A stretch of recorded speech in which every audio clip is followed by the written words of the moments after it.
Échange avec Jonas von Lanten, partenaire chez LEAP, l'agence LEAP. Travail, comment rendre vos équipes agiles. Bonjour Jonas. Bonjour Victoria. Alors, agile, ça a l'air simple comme terme et en même temps c'est très compliqué. Est-ce que tu peux nous donner la définition de l'agilité dans le monde du travail? Alors l'agilité, oui, je crois que si on veut vraiment résumer l'agilité dans le monde du travail, je pense qu'on peut le résumer à la notion de cycle. La notion de cycle, on dit aussi itération, qui permet en fait l'amélioration continue. C'est-à-dire que on fait des boucles pour s'améliorer, c'est un peu ça. Donc c'est une façon, on parlera après de l'organisation même des équipes, mais disons, le principe de l'agilité, c'est que rien n'est stable et qu'on remet toujours l'ouvrage sur la table de manière à ce que on s'améliore progressivement. C'est ça que ça veut dire. C'est ça, effectivement. Donc en fait, finalement, dans l'agilité, on garde un cap qu'on définit au début, qui peut être une vision, une stratégie long terme ou un objectif plutôt long terme qu'on garde. Et après, la façon d'y parvenir, on va accepter le fait qu'on peut changer de chemin constamment.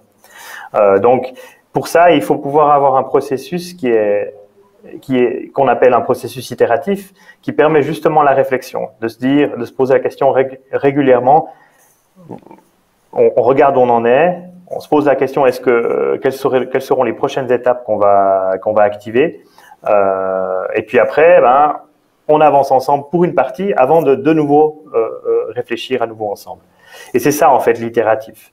C'est cette idée de constamment être dans cette boucle de j'inspecte ce que je fais et puis j'adapte en fonction des connaissances que j'ai pu acquérir au fur et à mesure. Alors, ce travail ensemble que tu as mentionné, ensemble, ça veut dire quoi? Parce que cet ensemble dans l'entreprise, c'est presque révolutionnaire, vu que très souvent, il faut prendre des gens de différents départements, peut-être de différents niveaux hiérarchiques. Est-ce que ça implique, je dirais, pour que ce type d'agilité fonctionne, qu'on arrive sur un modèle, je dirais, un peu plus horizontal et plutôt que vertical? Oui, alors c'est vrai que c'est quelque chose qu'on essaye en général de retrouver dans les équipes agiles. On essaie de diminuer la hiérarchie parce qu'elle a plutôt tendance à diviser qu'à rassembler. Et on a l'habitude de clarifier le travail à faire sous forme de rôles qui sont en général au même niveau hiérarchique et qui permet ensuite d'activer cette collaboration.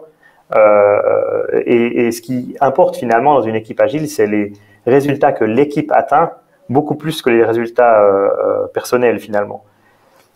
Et donc du coup, on va organiser le travail en utilisant ces rôles, en utilisant des règles très claires, très explicites, et en étant aussi très équitable finalement dans les processus qu'on applique, pour que chacun ait sa voix, et donc forcément ça facilite la tâche si on n'a pas une hiérarchie forte dans une telle équipe.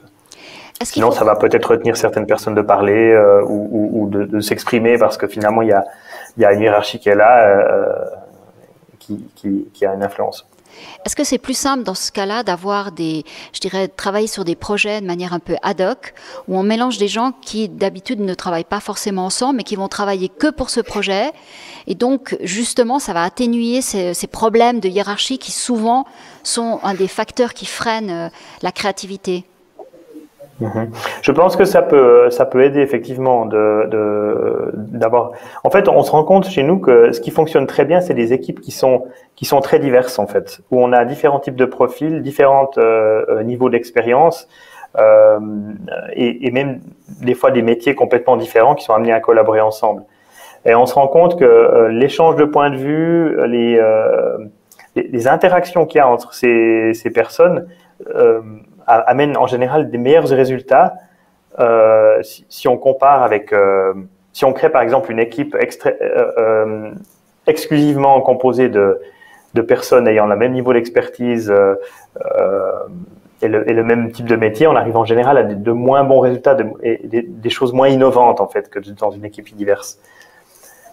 Et c'est vrai que si on a alors à ce moment-là si on n'est pas impacté par la hiérarchie qui est en place dans le travail en dehors du projet, bah c'est probablement un avantage, effectivement. Est-ce que pour une entreprise, quand on vient on choisit l'agence LEAP, est-ce qu'on vient vous chercher justement pour faire ce travail de sélection de personnes, d'équipes notamment, hein, parce que une entreprise elle-même, si elle n'arrive pas à générer cette créativité, elle va pas tout d'un coup du jour au lendemain devenir agile. Donc est-ce que, pour faire simple, est-ce qu'on ne peut être agile qu'avec d'autres? Non, pas du tout. Ça s'apprend, hein. L'agilité, en fait, c'est aussi vraiment un état d'esprit qu'il faut développer. Et c'est pas uniquement en choisissant, en prenant une formule magique en termes de personnes qu'on va tout d'un coup arriver sur une équipe agile. Pas du tout. Il faut développer vraiment la réflexion agile, des réflexes agiles. Ça veut dire, ben voilà, beaucoup plus de transparence, une clarté dans les processus qu'on utilise, une clarté dans la prise de décision. Aussi, c'est aussi une culture où finalement on met les égos de côté au profit de l'équipe, au profit des résultats en groupe, ensemble. Et ça, c'est vrai que c'est des fois des choses à réapprendre. Alors effectivement, on accompagne certains clients pour les amener vers, à travers du coaching, des formations ou du travail ensemble sur certains projets en commun, pour les amener à cette nouvelle façon de penser, en fait, qui n'est pas forcément habituelle. Ça dépend beaucoup des cultures, hein, des entreprises qu'on a. Il y a des fois des cultures où il y a par exemple la rétention d'informations qui est omniprésente, parce que c'est une façon de garder le pouvoir finalement. Et ça, c'est quelque chose qui est, par exemple, pas du tout compatible avec un travail agile. Donc ça, si on commence à travailler avec quelqu'un, puis on se rend compte que déjà là, au niveau de la transparence d'information, c'est quelque chose qui n'est pas dans la culture, mais on va d'abord commencer à travailler là-dessus. Parce qu'on sait que si on n'a pas ça à la base, ce sera très très compliqué de travailler selon les principes agiles, en fait. Est-ce que c'est facile d'avoir des projets agiles dans une entreprise qui n'est pas agile? Autrement dit, on parle beaucoup d'holacratie aujourd'hui, c'est-à-dire repenser complètement l'organisation de l'entreprise. Est-ce qu'il faut aller jusque-là pour réussir des projets de manière un petit peu plus, je dirais, plus transversaux et de manière à générer plus de créativité? Non, je pense pas qu'il y a besoin de transformer entièrement l'entreprise. On peut commencer dans des poches ou dans des groupes qui vont bien réussir à comprendre et intégrer ces différents éléments, ces valeurs qui portent l'agilité. On peut commencer par là. Souvent, la façon la plus efficace sur le long terme de fonctionner, c'est que justement ces groupes démarrent et amènent la preuve en fait que ça fonctionne et que ça amène la rapidité, que ça amène du résultat. Et puis après, ça va commencer gentiment à influencer d'autres groupes qui vont s'y mettre aussi. Et ça, du coup, ça grandit de manière un peu organique. C'est très compliqué de forcer l'agilité. On peut pas arriver un jour où tout d'un coup un CEO va dire ben voilà, maintenant on va faire plus de l'agilité puis ça va fonctionner comme ça là, en un claquement de doigts. C'est pas du tout le cas. C'est vraiment de la transformation organisationnelle, la transformation vraiment au niveau de l'état d'esprit de chacun. Dans son rapport au travail, qui en fait ne se fait pas d'un mois à l'autre en fait. Et bien sûr, alors on a des bons exemples en Suisse romande, oui. Ouais, alors voilà, quand on vient vous chercher, c'est à quel niveau de responsabilité de l'entreprise qu'on se dit on va lancer maintenant, on va essayer de travailler d'une autre manière. Quels sont vos référents? Alors ça vient souvent de la direction générale en fait, parce que aujourd'hui, voilà, c'est plus quelque chose qui est complètement de niche, hein, l'agilité. On se rend compte, on sait maintenant, ça fait une quinzaine d'années que ça existe. C'est arrivé d'ailleurs par le développement software, hein, ces méthodes.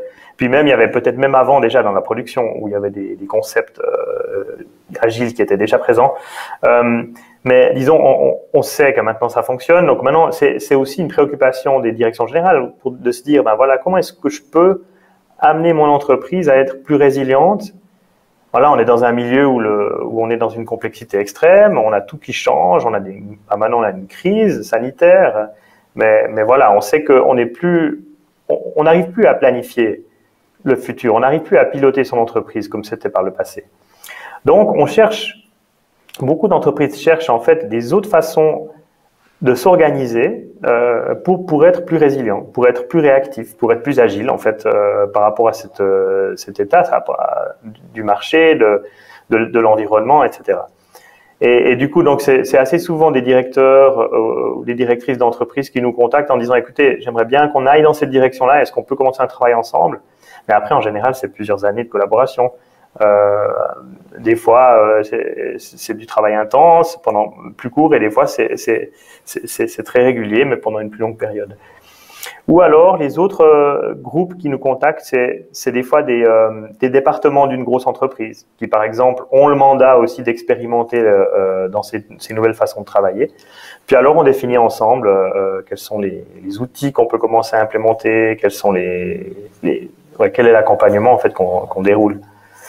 Est-ce que cette crise va vous aider à faire comprendre cette démarche?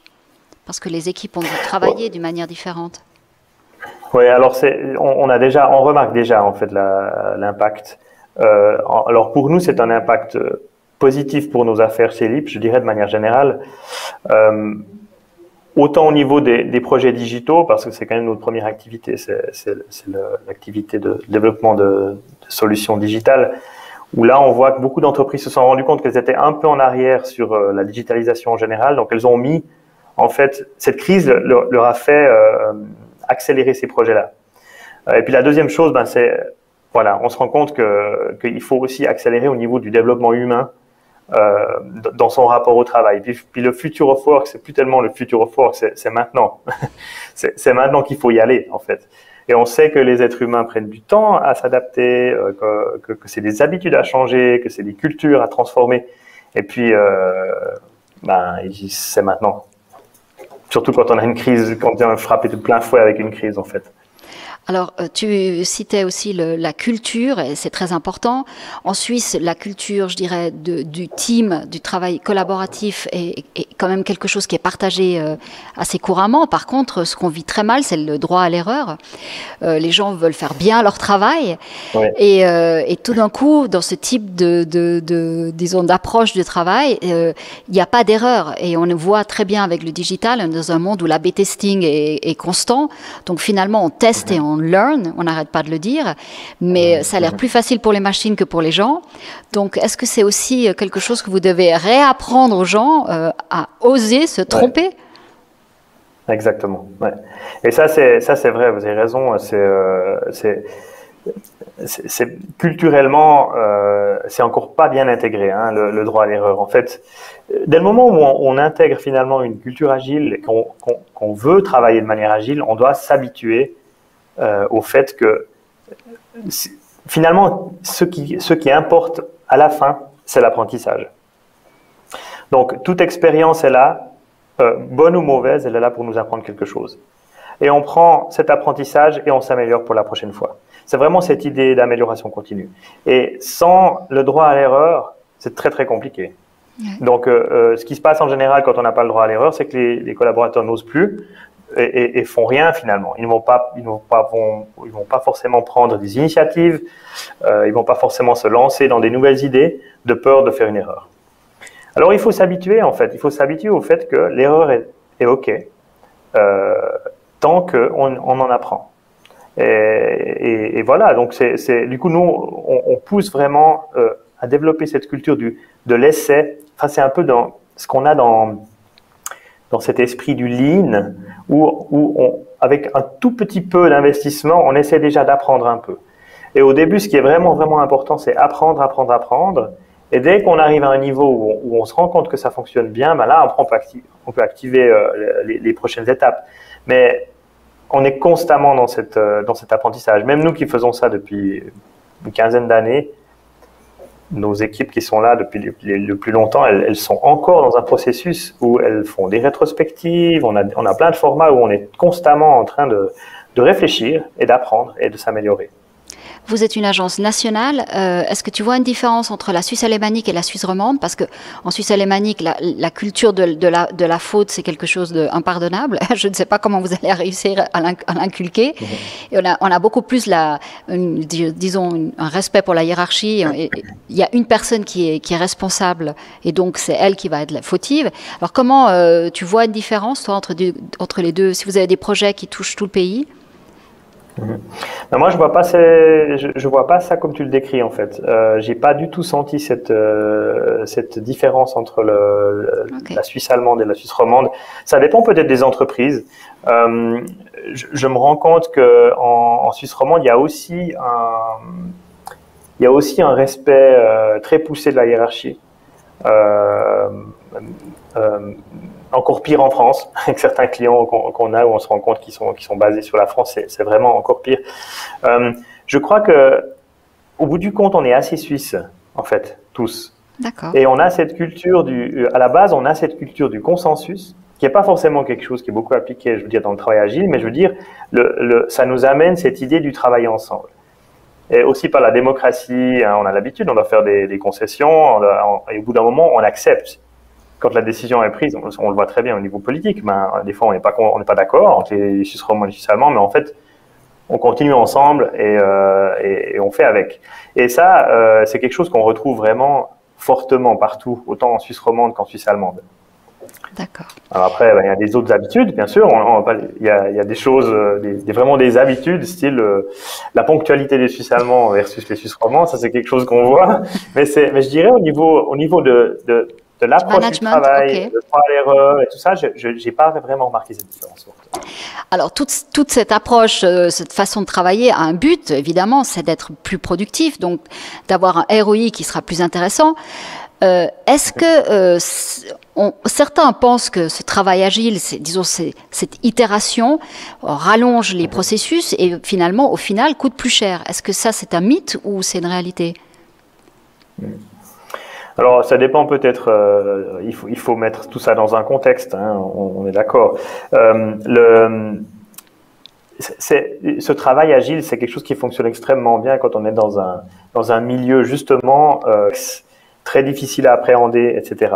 Quand on reproduit quelque chose de répétitif qu'on maîtrise bien, c'est peut-être pas forcément le processus qu'on va appliquer. Et d'ailleurs, moi, je dis pas du tout que on doit travailler de manière agile pour toutes les activités de l'entreprise. Il y a peut-être des activités où finalement, c'est très bien de planifier. Je sais pas, par exemple, admettons qu'on produise des pièces et en face de la production de masse. Alors, c'est important de temps en temps se poser la question, est-ce qu'on peut améliorer notre processus, etc. Mais au bout d'un moment, là, on va quand même devoir produire la même chose plusieurs fois à la suite. Et là, peut-être qu'il n'y a pas besoin d'un processus agile là autour. Donc, il faut toujours voir à quel niveau est-ce qu'on l'intègre, ce processus. Après, il y a quand même un gros impact sur, je dirais, la motivation et le bien-être au travail de manière générale. Les processus agiles permettent en fait cet état d'esprit agile finalement et les processus qu'on utilise permettent de mettre tout le monde en équité par rapport pour amener des solutions, pour amener des améliorations. Et ça, c'est très motivant quand on sait que en tant que collaborateur, finalement, j'ai aussi le droit d'amener mon avis, j'ai aussi le droit de proposer des choses et ma voix sera écoutée. Ça, c'est quand même super. Enfin, je veux dire, c'est extrêmement motivant. Et dans cet état d'esprit agile, on n'a plus cette forte pyramide où en haut, qui a été pensé comme ça à la base, hein, au niveau de quand on était avec Taylor, où en haut, on a les gens qui pensent, et puis tout en bas de la pyramide, on a les gens qui exécutent. Et aujourd'hui, avec l'agilité, les réflexions sur la façon de faire, elles se font justement le plus proche possible de où le travail se fait.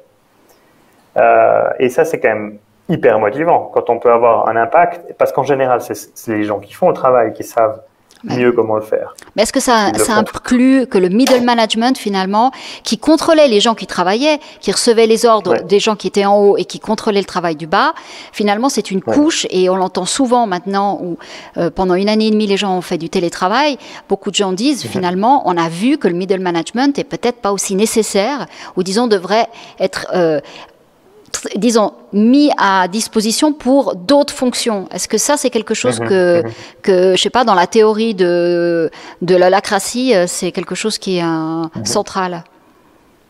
Alors, c'est tout à fait juste. Ce débat, il est là depuis un certain temps. D'ailleurs, nous, dans notre propre développement, on était organisé de manière hiérarchique avant et on n'a jamais voulu intégrer d'échelon hiérarchique de middle management avant de venir à l'holacratie. Justement pour ces raisons-là. C'est qu'en fait, on a l'impression que finalement, le middle management, il est facilement remplaçable par des processus ou par des habitudes ou des outils, etc. Parce que le fait de contrôler ou de rapporter, c'est pas vraiment nécessaire dans la création de valeur de l'entreprise. Et du coup, nous, on a trouvé Holacracy qui en fait nous permet finalement de ne plus avoir une hiérarchie au sens classique du terme. Mais c'est vrai qu'aujourd'hui, c'est vraiment un trend, je crois. On essaye de se rapprocher le plus en plus, d'avoir le plus en plus de personnes proches des clients et d'avoir une pyramide qui est beaucoup plus aplatie qu'à l'époque. On se rend compte que ces pyramides où on a une dizaine d'échelons hiérarchiques aujourd'hui, c'est plus vraiment quelque chose qui marche bien. En plus, ça coûte super cher. Hein. Ouais. C'est tous ces niveaux en fait. Et c'est fréquent de voir des grosses entreprises aujourd'hui qui en fait enlèvent 1, voire 2 ou 3 niveaux. Puis on se retrouve, avant on avait 5 ou 6 niveaux hiérarchiques, puis là on n'en a plus que 3 et ça fonctionne quand même. Justement parce on a ces processus, on a ces outils qui permettent en fait finalement on a robotisé un petit peu certaines tâches du management avec ces outils-là. Et du coup, on a un peu moins besoin d'être humain dans les tâches de management. Hein. Il faut toujours encore donner une vision, il faut quand même encore donner une direction, il faut toujours inspirer. Mais disons, les middle managers, ils doivent se réinventer aujourd'hui. Aujourd'hui, ils doivent s'inventer pour devenir plutôt des coachs, des gens qui motivent, des gens qui sont au service des autres collaborateurs. Et c'est beaucoup plus comme ça qu'on les voit, plutôt que des gens qui sont là pour contrôler et pour rapporter plus haut, en fait. Alors, si tu devais donner un message maintenant pour les gens qui écoutent cette présentation, donc comment tu résumerais un petit peu, tu leur dirais, oser ? Osez, développer votre leadership, développer votre empathie, ces choses-là. Et ne développez pas votre expertise dans Excel, ça sert à pas grand-chose. C'est des compétences humaines qu'il faut développer aujourd'hui en tant que manager. Le reste, c'est la technique, c'est remplaçable par des machines et des processus. Comment on s'adresse principalement à des marketeurs qui adorent les tableaux Excel et qui adorent les processus. Alors peut-être, je te propose de rajouter une petite couche pour leur permettre de ne pas avoir peur d'aller plus loin. Non, mais bien sûr, hein, je ne dis pas qu'Excel n'est pas nécessaire. Des fois, on en a bien besoin et nous, on utilise beaucoup d'indicateurs, des dashboards, etc. pour vérifier. Mais justement, le contrôle, il se fait de manière plus ou moins automatique et il se fait par tout le monde. Donc, en fait, par cet esprit de transparence de l'information où tout est toujours disponible, finalement, il y a un autocontrôle qui se fait et on a beaucoup moins besoin des managers pour faire ce contrôle. On a besoin d'eux pour motiver, pour rassurer, pour activer, pour donner une direction, beaucoup plus que pour contrôler et contraindre, finalement. Bah écoute, parfait. Merci Jonas. Je crois qu'on va rester sur cette information qui est vraiment cruciale parce que tout le monde du travail va vraiment devoir se réinventer. Donc là, écoute, merci beaucoup Jonas. Merci à toi.